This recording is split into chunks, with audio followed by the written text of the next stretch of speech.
adalah tentang prinsip asas pentaksiran. Prinsip asas. Okey. Apakah itu prinsip-prinsip asas? Just anda just tahu sajalah yang ni. Kadang-kadang orang tak buat, tapi biasanya orang tak buat lah. Tapi kena buat sebenarnya. Patutnya kena buat. Okey. Antara prinsip asas dalam pentaksiran adalah kesahan dan kebolehpercayaan. Okey, dia macam ni. Apakah yang dimaksudkan dengan kesahan? Okey, contoh, anda nak buat satu ujian bahasa Arab. Ujian bahasa Arab. Dia kenalah ujian bahasa Arab tu pula adalah untuk ujian bahasa Arab murid tahun 1. Ujian bahasa Arab tahun 1. Contoh. Right. Anda pun syok lah anda buat ujian tu kan. Anda buat alat ujian. Buku soalan. Itu adalah alat untuk anda membuat pengujian. Alat untuk anda buat pengujian. Anda buatlah takbir. Anda gubal lah soalan anda kan. Anda buat type semua kan. Katalah ada 10 soalan. Kemudian anda bagi kepada guru panitia, guru kanan untuk menyemak kesahan ujian yang telah anda gubal. Okey, guru kanan itu pun semaklah. Okey, lepas dia semak, dia tengok, okey, bahasa Arab tahun 1, saya pun tak pasti tahun 1 level dia macam mana. Okey, dia tanya maksud sesuatu perkataan kan, contohlah Lepas tu pasangkan. Ada contohnya kalau manusia bahasa Arab apa? Kalau komputer bahasa Arab apa? Kalau apa? Makan bahasa Arab apa kan? Kena apa tu, kita kena padankan contoh. Lepas tu itu soalan pertama. Soalan kedua pula tanya soalan tentang tafsirkan ayat Al-Quran surah Al-Baqarah ayat 1. Terjemahkan kepada bahasa Melayu. Lepas tu guru panitia, guru kanan tu semak, ini bukan soalan tahun 1. Ini untuk tahun 5 ke tahun 6 mungkin untuk tingkatan 1 punya soalan ni. Ini tak sah ni. Tak boleh ni, tak valid. Dia kata tak valid. Once dia kata tak valid itu menunjukkan bahawa soalan yang telah anda gubal tu ada satu item ataupun satu soalan yang tidak valid, yang tidak sah, yang tidak boleh digunakan terhadap murid tahun 1 untuk mata pelajaran bahasa Arab. Nampak tak? Ataupun contoh lain. Okey, saya tak pasti sekarang level macam mana. Biologi. Biologi tingkatan 5 contoh. Ada tak kat sini yang mengajar biologi? Ada tak? Ada tak? Ada ke tidak? Tak ada. Ada ke tak? Tak ada. Okey. Okey, saya nak kembali pada anda lah, nak tengok muka anda. Sekejap siapa yang buka kamera lagi? Khairul Anwar. Okey, siapa lagi ada kat sini yang buka kamera? Okey, Nur Asikin. Anda mengajar subjek apa? Sirah. Sirah. Ini power lah bahasa Arab lah. Sirah lah sehari jenuh saya ni. Sirah macam mana bentuk soalan tahun berapa, tingkatan berapa Sirah? Darjah 1 hingga 6. Okey, Sirah darjah 1 sampai 6. Okey. Ya. Kalau Sirah ni level tingkatan 5 macam mana? Tingkatan 5 belajar tentang perkembangan agama Islam berkaitan akidah dan ibadah. Alright. Okey, bagus. Terima kasih nak sikit. Okey, saya kembali kepada slide tadi. Terima kasih di atas respon anda. Kembali pada slide tadi. Okey. Katalah anda tanya pelajar anda tahun 3 tentang sirah. Belajar sirah. Soalan tu patutnya soalan untuk tahun 3, murid tahun 3 untuk sirah. Tapi anda buat soalan. Okey. Sila jelaskan tentang perkembangan agama Islam di negara Turki. Soalan dia macam tu. So guru panitia pun tengok, guru kanan tengok, ini soalan tingkatan 5, tak sesuai untuk tahun 3. Jadi soalan ini juga tidak valid. Bila dia kata tak valid tu maksudnya tak sah lah. Okay. Sekarang apa yang dimaksudkan dengan soalan ataupun item yang memenuhi kesahan? Secara mudahnya, Satu soalan ataupun item yang memenuhi kesahan adalah item itu sesuai untuk tahap murid yang kita nak uji. Kalau murid tu tahun 1, silibus tu yang kita guna tu tahun 1, maka soalan dia ataupun item yang kita tanya kepada murid kita adalah berkisar dalam silibus tahun 1. Bukan tingkatan 5 punya silibus, bukannya tahun 6 punya silibus. Nampak? Itu yang maksudkan dengan kesahan.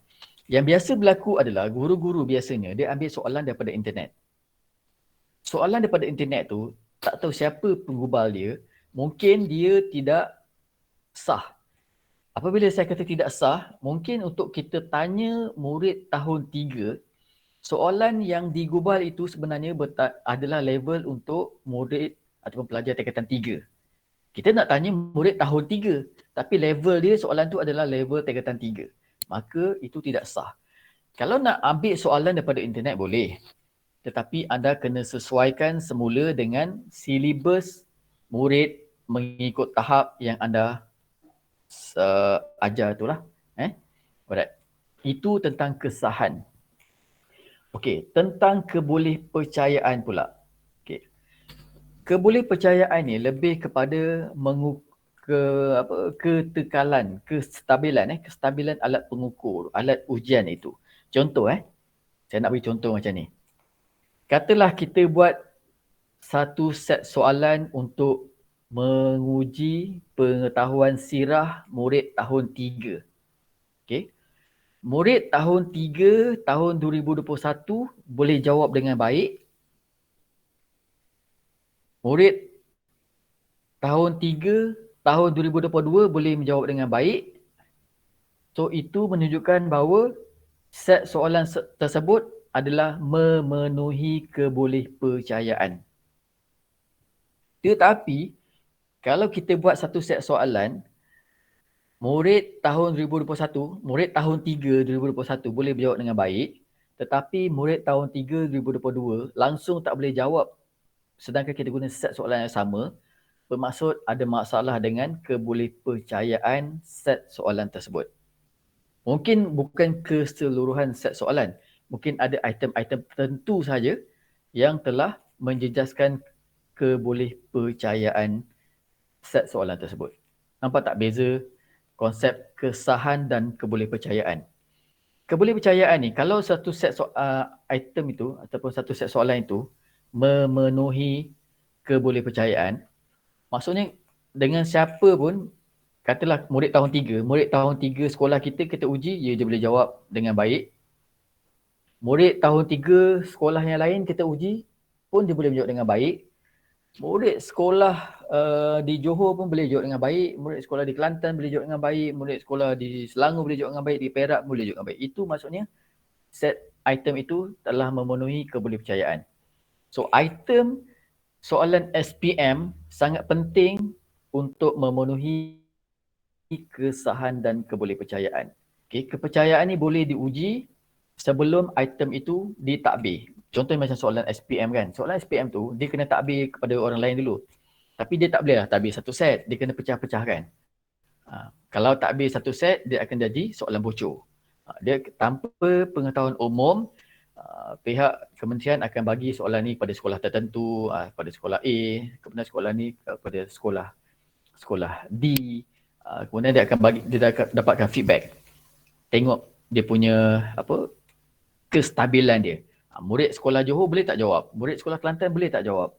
Murid sekolah di Selangor boleh tak jawab? Contohnya ada satu item. Dia nak uji kebolehpercayaan satu item saja. Contohnya item yang menguji tentang keberkesanan sistem LRT. Contoh, soalan tu. Sila, ini soalan subjek apa saya tak ingat tadi subjek bahasa Melayu, contohlah bahasa Melayu Sila komen tentang keberkesanan sistem LRT di Malaysia. Okey. Pihak KPM nak tanya ni soalan SPM ni. Tapi sebelum dia tanya kepada calon sebenar, sepatutnya dia kena takbir kepada murid di negeri Johor, sekolah di bandar negeri Johor, sekolah di luar bandar negeri Johor, sekolah di Kelantan, di bandar Kelantan, di luar bandar di Kelantan, di Terengganu, di KL. dia akan dapati bahawa kebolehpercayaan item tersebut akan ada masalah. Sebab apa? LRT ni biasanya boleh dijawab untuk pelajar yang biasa naik LRT. Sekolah di luar bandar dekat Johor, sekolah luar bandar dekat Kelantan, sekolah luar bandar dekat Terengganu, anda rasa dia pernah naik ke LRT ni? Mungkin pernah, tapi kebanyakannya tak pernah. Betul tak? Maka di situ akan ada isu dengan kebolehpercayaan.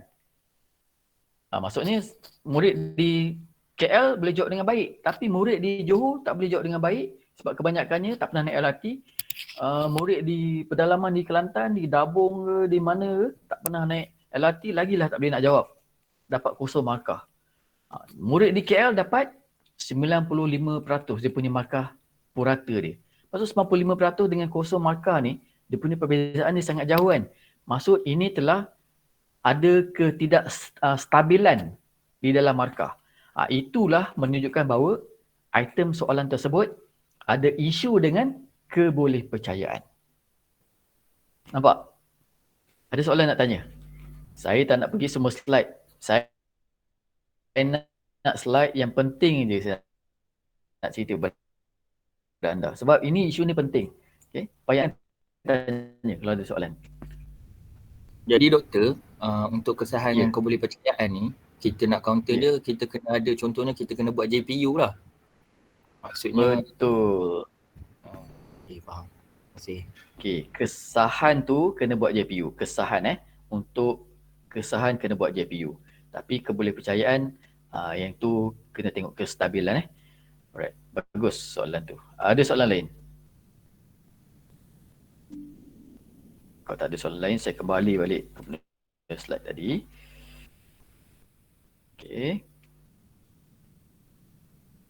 Ni kesahan. Ini konsep ni saya dah cerita tadi. Ini perkara yang mengarut ni saya tak nak cerita lah. Sebab ini kalau anda buat master nanti, bolehlah belajar. Okay. Kebolehpercayaan, sama je konsep dia. Ini cara nak menguji kebolehpercayaan ada banyak. Ini antaranya lah. Pentadbiran 2 ujian. Contohnya macam pihak KPM tadi, dia ada satu set soalan dan satu set soalan tu dipecahkan kepada 2. Separuh tu dibagi pada negeri di utara, separuh lagi diberi kepada negeri-negeri di Sabah Sarawak.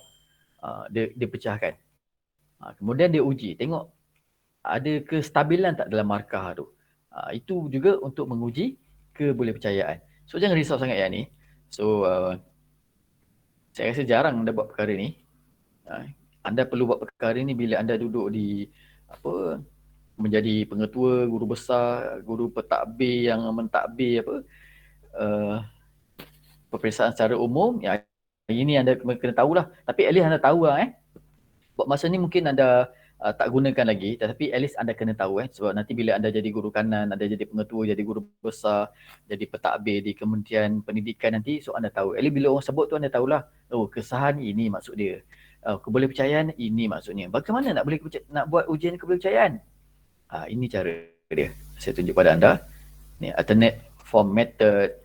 Tapi ini bukan perkara yang susah. Nanti bila anda sampai pada tahap waktu tersebut, anda just buka buku, buka nota ni, anda boleh faham dan mudah.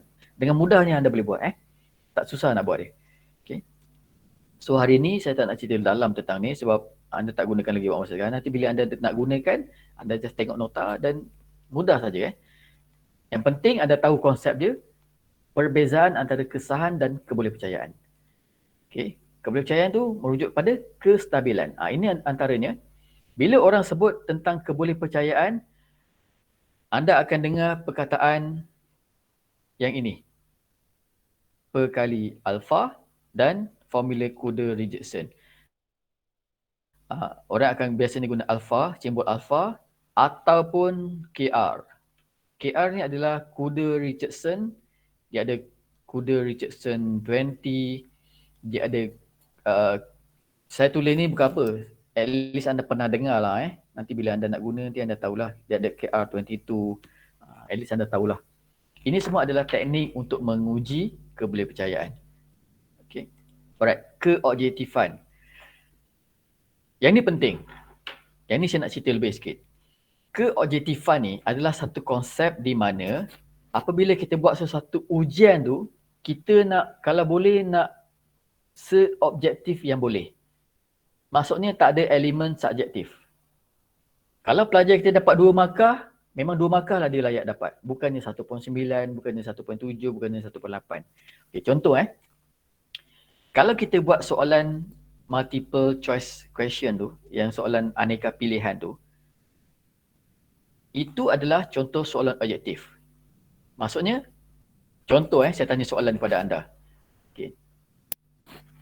Di antara berikut, okay, pilih ibu negeri Johor. Okay, ibu negeri Johor A.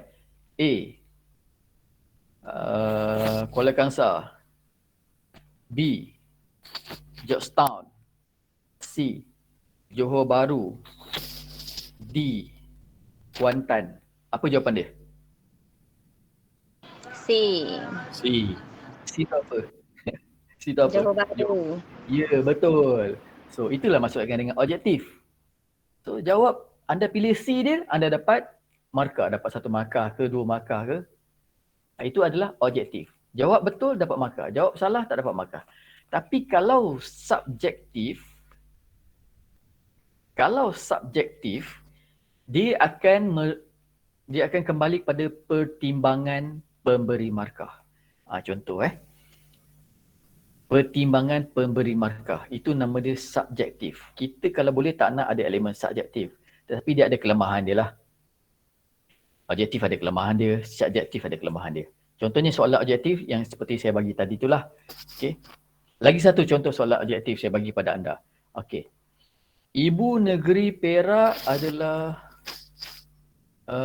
Kuala Kangsar. Salah atau betul? Salah. Bila anda jawab salah, maksud anda dapat 1 markah. So, objektif kan? Tetapi bila saya tanya kepada anda soalan, jelaskan tentang peranan Menteri Besar Perak.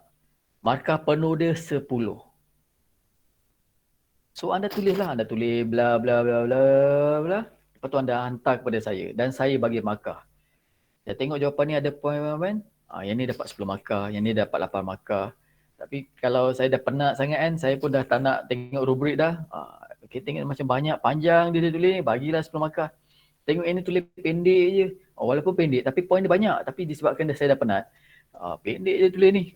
Bagilah dia 2 markah, 2/10. Nampak tak? Ada elemen subjektif berbanding dengan yang objektif tadi. Nampak beza tak? Anda dah tahu kan perkara ni kan? Kan dah baru perasan. Perasan. Okey. Yang penting kalau kita buat soalan, kenapa kita kena buat rubrik dan sentiasa refer ataupun rujuk pada rubrik tersebut adalah untuk memastikan keobjektifan itu terkawal. Walaupun soalan kita adalah soalan subjektif, tetapi kita cuba nak seobjektif yang boleh, especially bila kita nak bagi markah. Sebab tu kita start kena nak bagi markah, kena refer, kena rujuk rubrik. Nanti bila kalau penat, kena berhenti rehat. Masa penat, jangan tanda jawapan pelajar sebab dia boleh menjejaskan markah pelajar ataupun markah murid. Okay, itu dah dia keobjektifan. Okay, antara prinsip pentaksiran juga, dia kenalah boleh ditafsir. Tak guna kalau kita menggubal satu pentaksiran tetapi dia tidak boleh ditafsir. Contohlah anda mengajar bahasa Arab. Mengajar bahasa Arab tahun 1 contoh. Tetapi anda membuat satu alat pentaksiran, okey, di mana anda punya murid tu kena pergi Arab Saudi.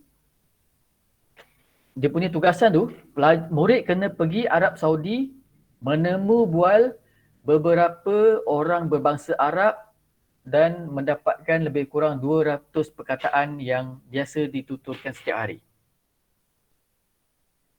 Agak-agak itu boleh ditafsir. Sorry. Okay, yang itu tadi adalah kemudahtadbiran. Konsep kemudahtadbiran. Saya pergi konsep ni dulu. Konsep kemudahtadbiran. Okay. Anda mengajar bahasa Arab tahun 1. Tapi murid tahun 1 tu kena pergi negeri, kena pergi ke Mekah tu, kena temu bual at least sekurang-kurangnya 10 orang yang berbangsa Arab dan dapatkan lebih kurang 100 perkataan yang biasa ditutup setiap hari. Anda rasa itu boleh ditakbir tak?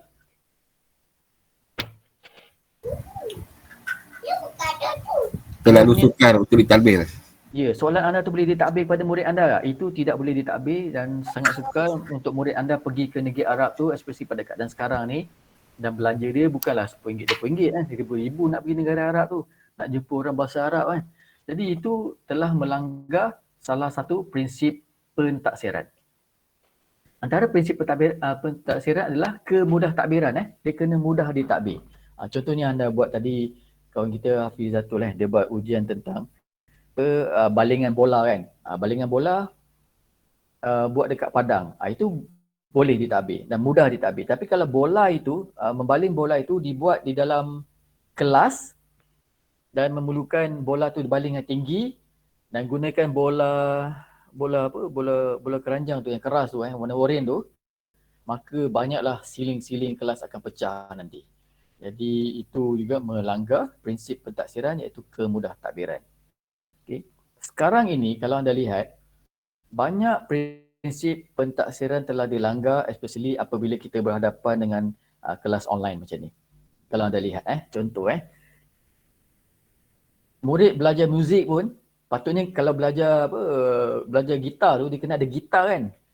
Tapi sekarang ni, tak ada gitar, tapi dia buat dengan tali tu, asal dengan besen ke apa ke, dia buat dengan tali, dia buatlah macam mana, asal ada bunyi je.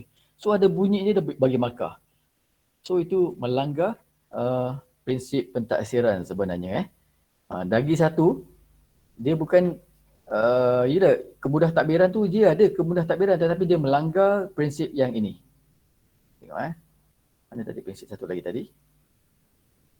Sekejap. Ini dah lari sikit. Sekejap.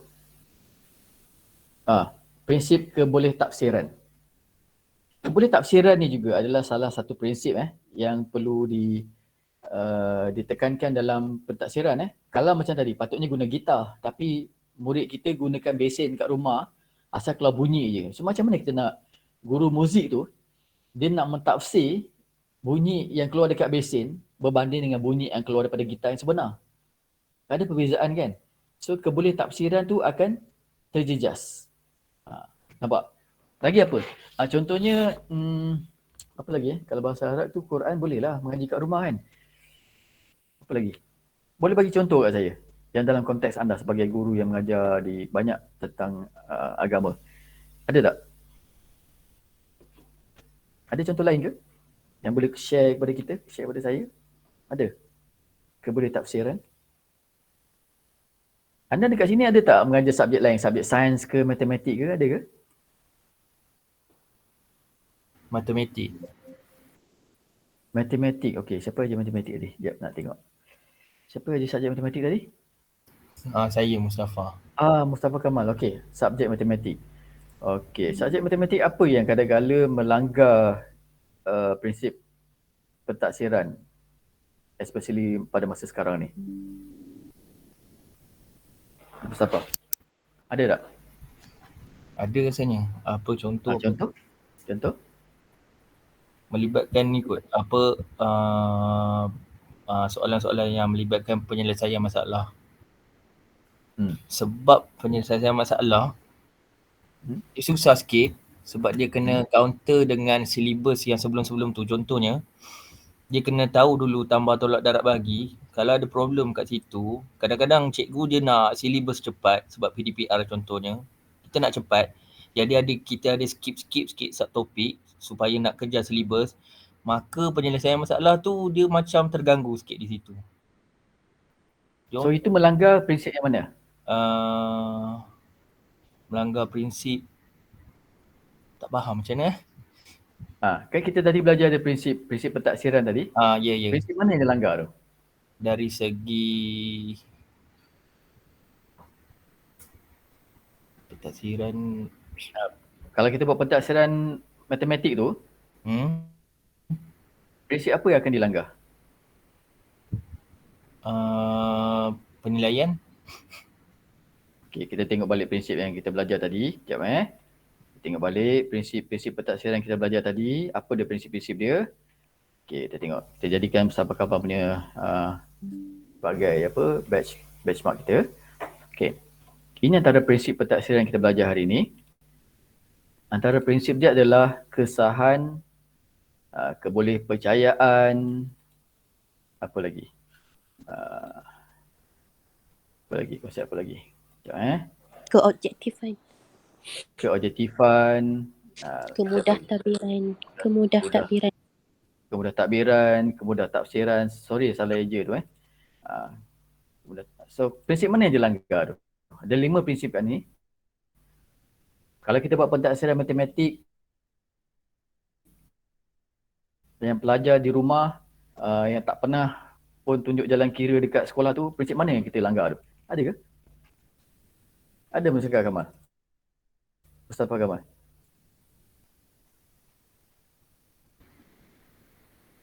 Kemudah takbiran tafsiran ni. Kemudah takbiran kot. Ataupun kemudah tafsiran ni, ya. Kemudah tafsiran ni untuk mentafsirkan soalan tu. Ya, untuk kita mentafsir jawapan pelajar, jawapan murid tu pun mungkin ada masalah. Sebagai guru, Ya, betul. anda nak tafsir jawapan murid anda pun mungkin ada masalah sebab dia gunakan cara yang mungkin ibu bapa dia ajar, yang anda tak pernah ajar pun. Jadi anda tak boleh nak mentafsir. Bila anda tak boleh mentafsir jawapan pelajar, jawapan murid anda, maka markah pun anda tak tahu nak bagi macam mana. Dan anda tengok jawapan akhir betul, anda bagi je markah. Nampak? Itu semua adalah prinsip-prinsip kemudah tafsiran lah, ataupun kemudah takbiran ni yang saya ceritakan tadi tu lah. Okey, kembali kepada anda. Ada soalan nak tanya tak? So kita telah belajar 5 konsep ataupun 5 prinsip 5 prinsip pentaksiran. Prinsip pertama adalah keobjektifan.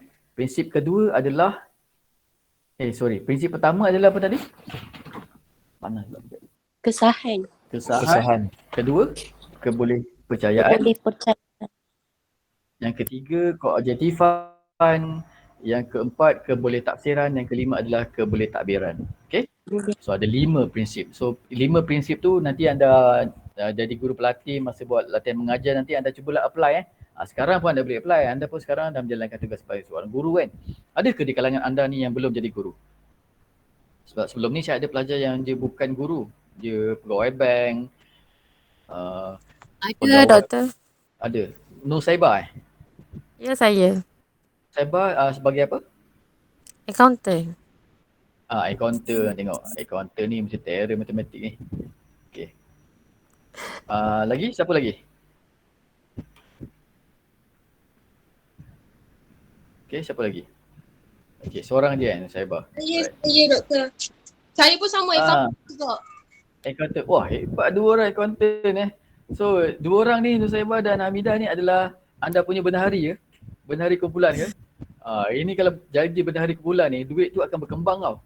Diorang ni pandai kembangkan duit Diorang bukan saja pandai simpan duit tau.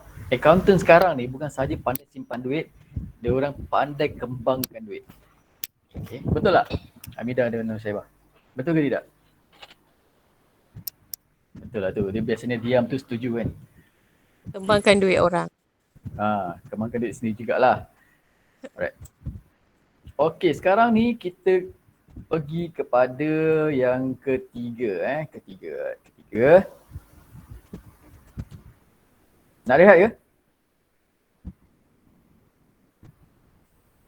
Kita rehatlah kejap Rehat 5 minit Nak basuh muka. 10 minit lah. Anda nak solat sempat lagi kot, solat duha. Saya dah settle lah. Okay, 10 minit kita rehat Kita relax je, jangan stres sangat. Okay, kita rehat. Kita sambung pada pukul, sekarang kita sambung pada 10.50 Okay, nak solat duha dulu ke solat Jangan lupa doakan saya Okay, kita sambung 10.50.